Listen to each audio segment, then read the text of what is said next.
Despite everyone's best efforts, being a seafarer is still one of the most hazardous jobs in the world. Sometimes the problem is that we have done things so many times, we start assuming that nothing can go wrong.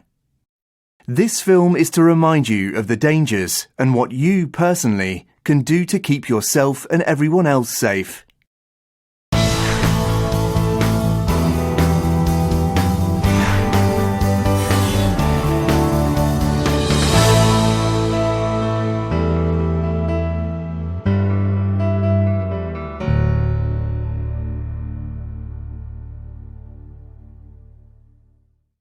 Ideally, you should watch this film with at least 2 of your colleagues, so that you can discuss what you've seen.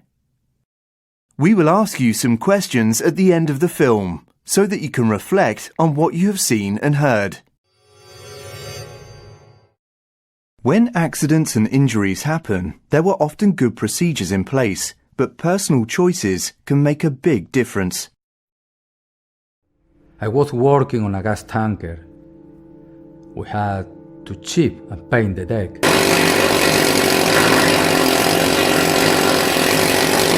It was very hot work. Really hot. More humid. Terrible. I was sweating a lot. I was wearing goggles, but I couldn't see from the sweat. So I took off the goggles and just put on my sunglasses because there was a lot of sun. I carried on working like that.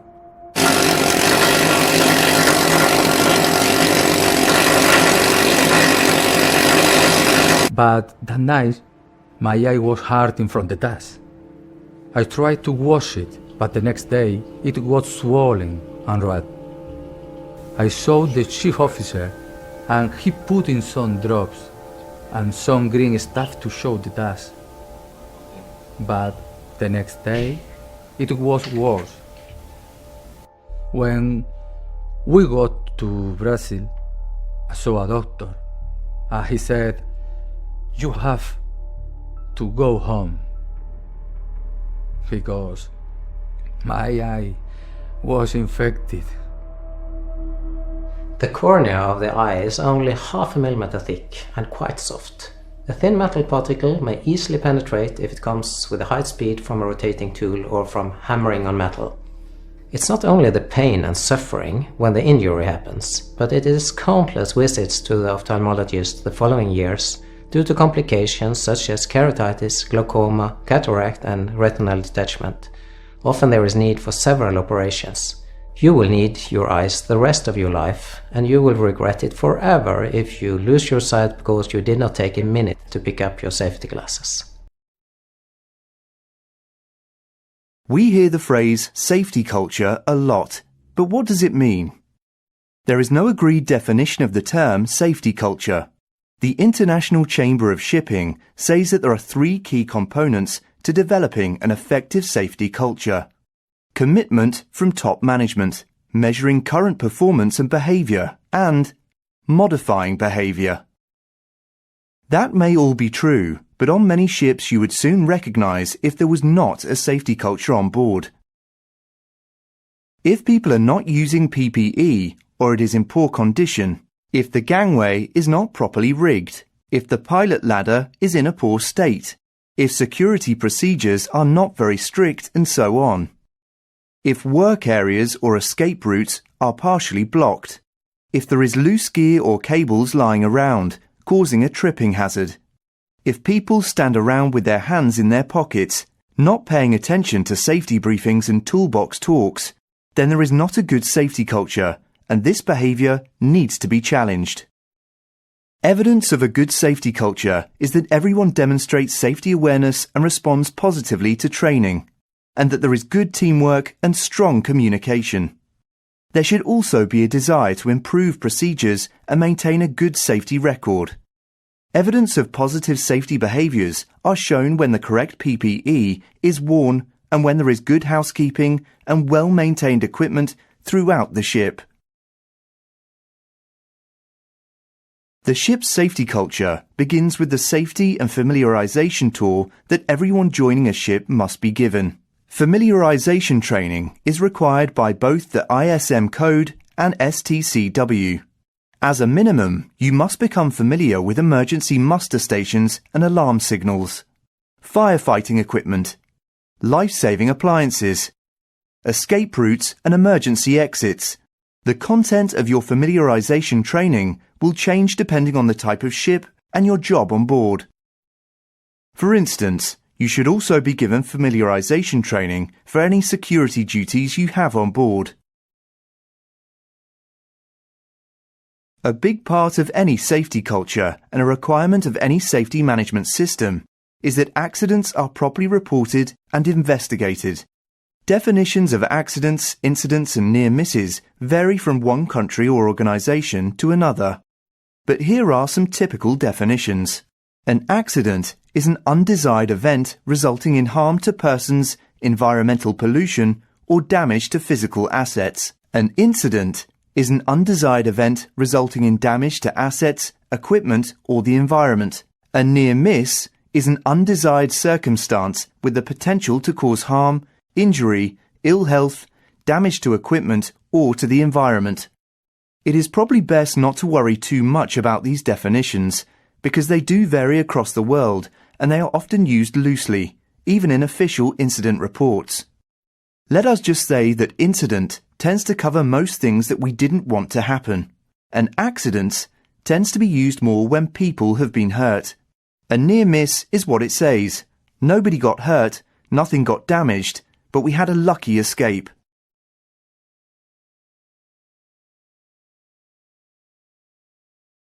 There is a close connection between near-miss incidents and serious injuries. Many studies have been done over the years and all show a similar pyramid-shaped relationship between near-miss incidents, injuries and fatalities. Exact numbers differ with time, the type of work and the culture about how many incidents are reported. But the shape of the pyramid remains very similar in all cases. If near-miss incidents are reported and investigated, their root cause established, and measures taken to stop them happening again, then we can prevent further incidents, injuries and deaths. Throughout the world, different authorities have different rules about which incidents must be reported, and your own company will also have their own rules. However, the pyramid relationship shows that there will nearly always be some benefit in reporting and investigating incidents.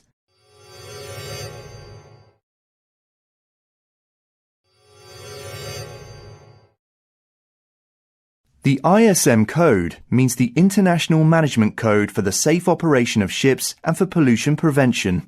The ISM code requires us to have a safety management system, SMS, on board. This management system requires that we have procedures for operations which might put safety at risk or cause pollution. Rules come from a number of sources: flag state, port state, the IMO, company procedures, risk assessment, safety data sheets. SOLAS says how the ship is built and also contains the ISM code, which says that the company must have a safety management system, SMS, which includes having procedures that you must follow. Flag state and port state regulations. Sometimes there are additional rules which must be followed depending on where your ship is registered and where you are in the world. STCW, which says what training and competence people on board ships need. Safety data sheets, which tell you what precautions you need to follow for hazardous substances, including chemicals and cleaning agents, and risk assessments, which are carried out by those on board to try and identify and then protect against any risks on a particular job. Despite of all the rules, regulations and procedures, accidents still happen. Why is this? One theory put forward for why accidents still happen is that there are always weaknesses or holes in any rules, regulations or procedures. So no matter how many layers we have, if we are unlucky, then some hazards can sometimes pass right through and cause us damage. That is one theory. However, let's look at some of the risks we face at sea and some examples of accidents, incidents, and near misses.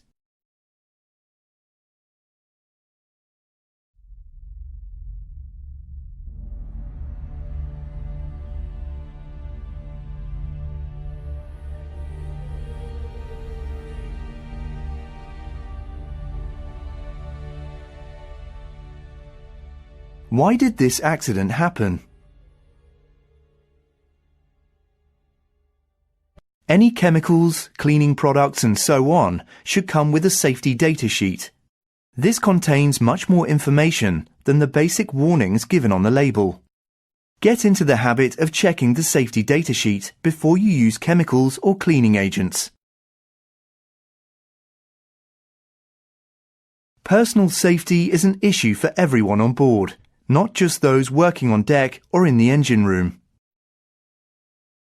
Along with the heightened risk of slips, trips and falls, kitchens are home to spills, cuts, burns and crush injuries. Other common occurrences include electrical and fire hazards, the possibility of dehydration and the potential for muscle strains. As hazardous as a kitchen can be, when that same environment is put on a ship, those risks increase considerably. Heavy weather, vibration, and even regular rolling in a seaway mean that surfaces can be unstable, hot liquids can spill, and sharp items can fall. Cuts are common, with the likelihood increased by the added threat of the galley moving under the increased movement of the ship when it is at sea. The same is true of burns, with the added hazard of cooking oil splashing up. Carrying boxes around can obscure your view and lead to trips and falls. This can potentially lead to serious injury if this also involves moving up and down stairways or around other obstructions, such as sills and storm steps. The doors of the refrigerated rooms are heavy and can cause serious injury to crew members if they are struck by a swinging door that has not been properly secured.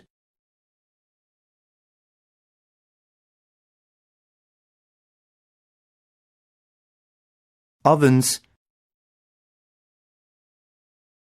fryers, cutters,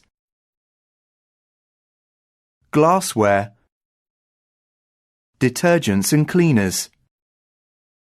But these are just a few examples. A list of the risks inside the galley could go on and on. These hazards will always exist, but effective assessment and management can control the risks and maintain a safe working environment.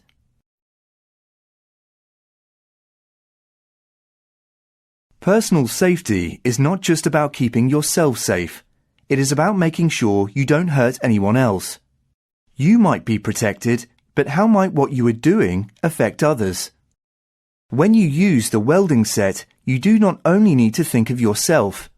You might be wearing the right PPE and have a visor or mask, but anyone else coming into the workshop is at risk of eye damage from arc flash. Make sure that the welding curtain is in place and always warn others in the workshop when you are about to strike an arc. When people talk about a safety culture, it means that everyone takes the safety message seriously. They don't think they know better or that somehow they are immune to injury. I don't think it was just one ship. I think it was because of lots of ships, and for many years. I worked in the engine room, but you think it's not too bad because you are inside the noisy area just for a short time. And then I remember a friend. He was hit by a truck that was reversing because he was wearing ear defenders and could not hear it. I hated wearing ear defenders, and when I was younger I got into trouble with the chief engineer for not wearing them, but still I never wore them. I was young and I guess I was a bit crazy then. I think I knew for the first time I had a problem when my wife, my ex-wife, kept telling me, "You've got the TV too loud. You've got the TV too loud." Then I went for a medical examination, and the doctor said I had a problem with my hearing. I had to do more tests, but it was too late. There was too much damage. They said they could not help me, and that I had to wear a hearing aid.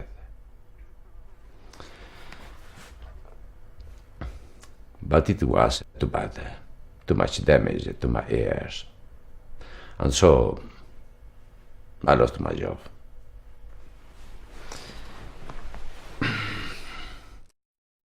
Don't think that it's going to be all right not to protect your ears in a noisy environment, even if it's only for a short while and it doesn't seem to hurt.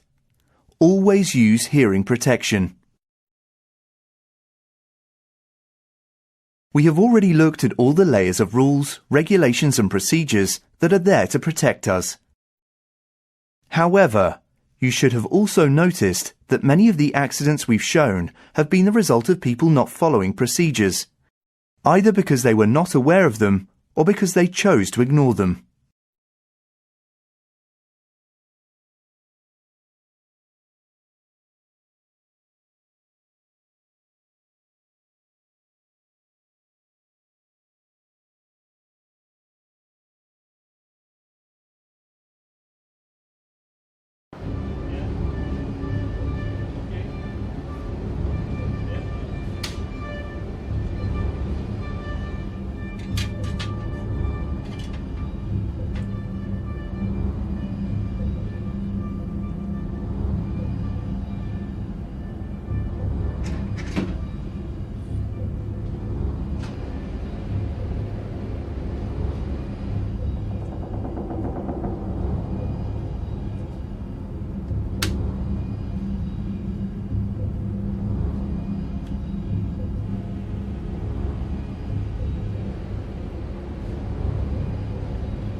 Now, let's see how the job should be done. First of all, we need to get the right permission in advance to do the work. It may not always be safe to take something out of service, even if it is only on standby. After confirming that the pump can be taken out of service, it can be switched off and isolated. Isolation means that we create some physical separation from the electrical supply and the item we are working on. To keep things safe, we apply a lock and a tag. Before starting work on the motor, we need to be sure that we are working on the right piece of equipment and that there is no electrical energy still present. Your own ship's procedures might be slightly different, but the basic principles are the same. Get permission to work on equipment and make sure that the right people know you are working on it. Make sure you are working on the right equipment. Identify it by getting someone to switch it on and off if necessary. Switch off and isolate the equipment, and then apply your lock and tag to keep it safe.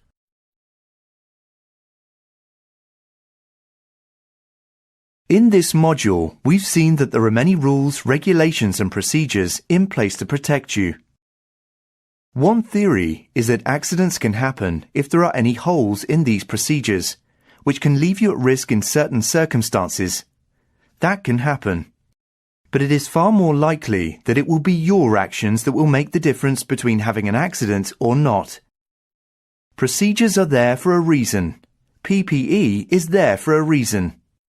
Be part of the safety culture on board ship and keep yourself and others safe. Would you say that your ship has a good safety culture? What needs to be improved? Did your familiarization training prepare you well enough for your duties on board ship? What things could have been done better? Does everyone on your ship always report accidents or near misses?